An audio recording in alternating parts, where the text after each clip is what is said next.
all this information. So you start with 8, suppose you end it with 20, so you just write 8 to 20. So you are basically reducing the file size by this file pair will be stored once, but if you don't compress it, this pair will be stored by so many bytes. So this run and length encoding is also a very old method, and this way you can store, right, row 10. So 1 to 10. So you can see that in single coordinate pair, in single pair, you are storing this entire information. So this is the way you can have row 11, 1, 9. So run length compression, one of the widely used raster data representation and compression technique, and using the run length coding with the row order. Like suppose run length codes are this.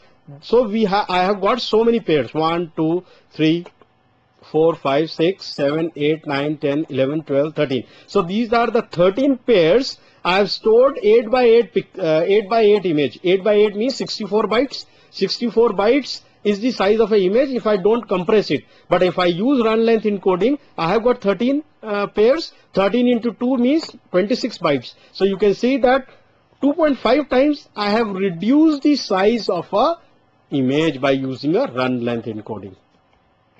So there is another method called quad tree, which is I'll show you the example of a quad tree, how basically it works. So maybe I can show you this example. This is a quad tree data structure. Herein the geographical area is decomposed into 4 quadrants, and the decomposition continues until each quad represents a homogeneous unit. So the storage requirement of a quad tree is much lower than that of a raster, having the resolution of the smallest quad element. So here if you see, the quad tree basically works with levels, quadrants and homogeneous area. Suppose this is the area. If I divide it into 4 quadrants, do I have any homogeneous area? There's no. If I don't have, I will further subdivide it. Now here I will find that I have this area is homogeneous. So immediately this will be stored as a 1, 2, 3, 4 pixel. So I will continue to do the decomposition unless and until I reach the stage of this thing. So you can see the number of pixels in this particular quad tree is much less than if I don't do the compression. So that is the number of pixels will increase very high if I don't use a quad tree. But the quad has increased where there is heterogeneity. Where there is homogeneity, there is very less number of pixels. So you can easily make out how quad trees is a very powerful method to do the data compression.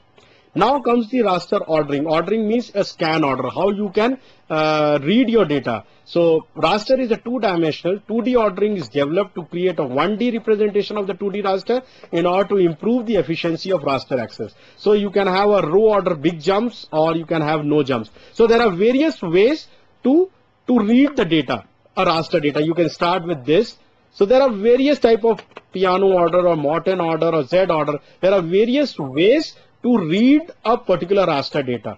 It can follow a hierarchical ordering system. You can build level by level and repeat the same pattern at each level. So there are various ways to scan the data. Then the third thing is again we are having, since compression is a very important issue, people have come up with n number of compression towards raster data, but you will not find much of a compression in a vector. But in raster, people are having, because we are having a problem of data storage. That's why. And now if you see the present scenario, ECW and JPEG 2000, these are the two formats which are very much popular. Like JPEG 2000 is a OGC compliant. It is OGC compliant, and ECW is a enhanced compressed wavelet. This is one of the best compression, which provides 95% of data storage. So, but this product is given by ER Mapper, and presently ADAS Imagine is distributing this particular data compression. And then there is also called Mr. SID, which is also a data compression. So advantage of raster data structure, it is having a simple data structure because we are dealing with rows and columns. And location specific manipulation of attribute data is easy. Many kinds of spatial analysis and filtering may be used. Mathematical modeling. Generally we do a mathematical modeling because all spatial entities have a simple and a regular shape. That's why it is always preferred to do a modeling in the raster data. And then disadvantages is large data volumes. Using large grid cells to reduce data volumes reduces spatial resolution, loss of information, and inability to recognize phenomena that have logically defined structure. Crude raster maps are inelegant through graphic, and then you have to do a coordinate transformation, because since you are using a pixels, you have to compromise with the accuracy of the pixel size. So there are different differences between the raster and a vector. One very good difference is you can see the distortion of shape in raster and vector. And this is the raster, how this particular vector shape has been distorted. So coming to the final of the how the raster and vector difference, the data structure is different. In raster you are having rows, columns. In vector you are having a coordinate pairs. And then data volume, in raster you are storing the data, the pixels are stored and they take a lot of space, while in vector it is having a small and a compact structure.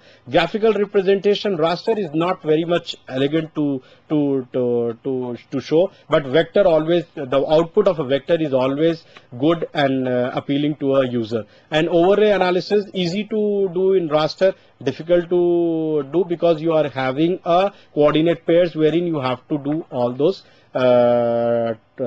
different overlaying, that is you have to deal with n number of coordinate pairs. Networking analysis is not possible with raster, but here you are having because it takes care of the network topology.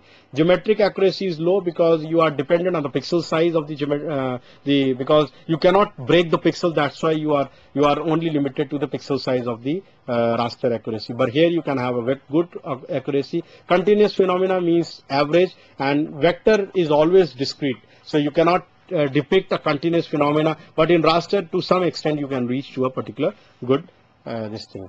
So I complete this. Thank you very much for listening this lecture. Thank you very much.